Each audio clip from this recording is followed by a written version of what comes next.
एक आदर्श body design करना जो आप चाहते हैं अब एक नया मोबाइल फोन डिजाइन करने से भी आसान होगा, जिसे केवल 100 मिलियन वर्षों के प्राकृतिक विकास के माध्यम से प्राप्त किया जा सकता है।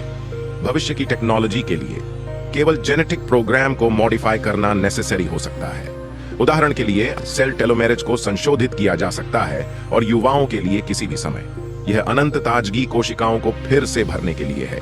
इसके अलावा इस प्रकार के शारीरिक संशोधन को आपके जन्म से पहले भ्रूण कोशिकाओं में संशोधित और ठीक करने की आवश्यकता नहीं है और इसे किसी भी समय किया जा सकता है। उस समय मनुष्य के शरीर में हमेशा लाखों लोगों की एक विशाल सेना होगी। वायरस रोबोट वायरस एक प्रकार की अद्भुत चीज है जो प्रकृति में मौजूद है, जो सीधे मानव शरीर में हर कोशिका नाभिक की गहराई तक जा सकती है।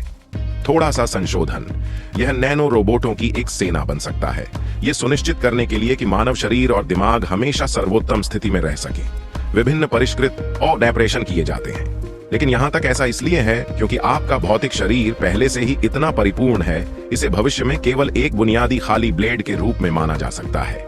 पागल उद्घाटन और बफ्स जोड़ने से मनुष्य वर्तमान मार्वल सुपरमैन की तुलना में 100 गुना अधिक शक्तिशाली हो जाएगा। यह वह आत्म है जिसे मनुष्य 1000 वर्षों में महसूस करना चाहता है। यदि आपको सुपर हीरो बनने का मौका दिया जाए तो आप कौन बनना चाहेंगे? स्पाइडरमैन, हल्क या मंकी किंग?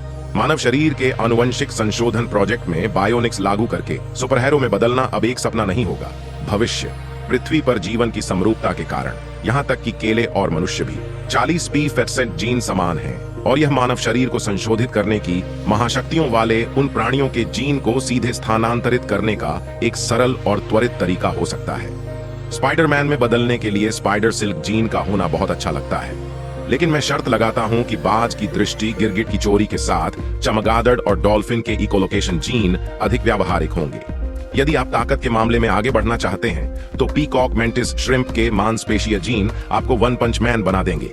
ये देखते हुए कि मोर मेंटिस जहांगा 1 सेकंड के इन 3000वें हिस्से में 10,000 जी का मुक्का मार सकता है। गति जब आपके हाथ में इस झांगा की मांसपेशियां होती हैं, जब तक आप जमीन पर खड़े होते हैं और जोर से झूलते हैं, आपका हाथ एक बेसबॉल को पृथ्वी की कक्षा में फेंक सकता है। इसके साथ आने वाला विशेष प्रभाव आपकी मुट्ठी के चारों ओर एक परमाणु बम विस्फोट की शक्ति के बराबर एक सफेद सदमे की लहर होगी। निःसंदेह यदि आप यह मुक्का मारना चाहते हैं तो केवल मांसपेशियों को ही संशोधित करने की आवश्यकता नहीं है, हड्डियों, हृदय, मस्तिष्क आदि को उन्नत करना होगा। हालांकि यह केवल आनुवंशिक और शारीरिक स्तर पर संशोधित है। हजारों वर्षों के संशोधन के बाद यह केवल बाल चिकित्सा है, क्षमता और महत्वाकांक्षा का तीव्र विस्तार। जहां तक ग्रह पर मनुष्यों का सवाल है, छोटी पृथ्वी उनकी भूख को संतुष्ट करने में सक्षम नहीं हो सकती है। ब्रह्मांड में जाकर ग्रहों के क्षेत्र को छीनना भविष्य में मनुष्य का दैनिक जीवन बन जाएगा, लेकिन इस समय प्रोटीन से बने शरीर की नाजुकता पूरी तरह उजागर हो जाती है। इससे कोई फर्क नहीं पड़ता कि आप पृथ्वी पर किस प्रकार की स्वर्ग विरोधी प्रजाति हैं, जब तक आप ब्रह्मांड के निर्वात के संपर्क में हैं या हजारों डिग्री उच्च तापमान, दबाव और गुरुत्वाकर्षण के साथ एक विदेशी ग्रह पर उतरे हैं, आप निश्चित रूप से ऐसा नहीं करेंगे। 3 मिनट तक जीवित रहें। इसके अलावा यदि त्वरण अधिक मजबूत है तो शरीर द्वारा सहन की जाने वाली त्वरण सीमा केवल 30 ग्राम है। यदि नहीं तो मांस सीधे दीवार पर चिपकाए गए टोफू की तरह मांस सॉस के एक पोखर में बदल जाएगा।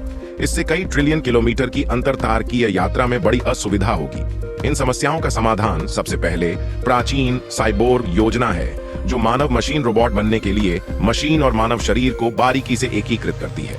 फिल्म में आयरन मैन सबसे आदिम साइबोर्ग है और उन्नत साइबोर्ग सुपर चिप्स को सीधे मस्तिष्क में प्रत्यारोपित करना है, यानी मस्तिष्क कंप्यूटर इंटरफेस बनाना है, और यह तकनीक पहले ही आकार ले चुकी है। और यदि आप साइबोर्ग को और मजबूत करना चाहते हैं तो आपको मस्तिष्क के न्यूरोइलेक्ट्रिक सिग्नल सिस्टम को मशीन में पूरी तरह से प्रत्यारोपित करना होगा।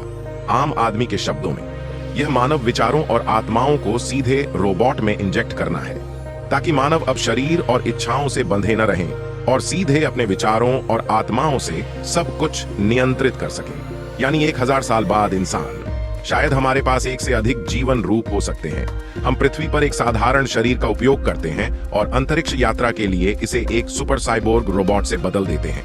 1000 साल बाद भी भविष्य में लोग मानव शरीर और भौतिक समय और समय से आगे निकल सकते हैं, नग्न आंखों से अंतरिक्ष और ब्रह्मांड के अंधेरे स्थान का उपयोग करें। ऊर्जा मन और आत्मा को ले जाती है और अंततः आकाश गंगा में यात्रा करने के लिए स्वतंत्र है। वीडियो देखने के बाद आप लोग क्या सोचते हैं? कमेंट करें। दोस्तों, अगर आपको वीडियो पसंद आए तो वीडियो को लाइक और शेयर करें, और अगर आप ऐसी ही अमेजिंग वीडियो देखना चाहते हैं तो चैनल को सब्सक्राइब करें।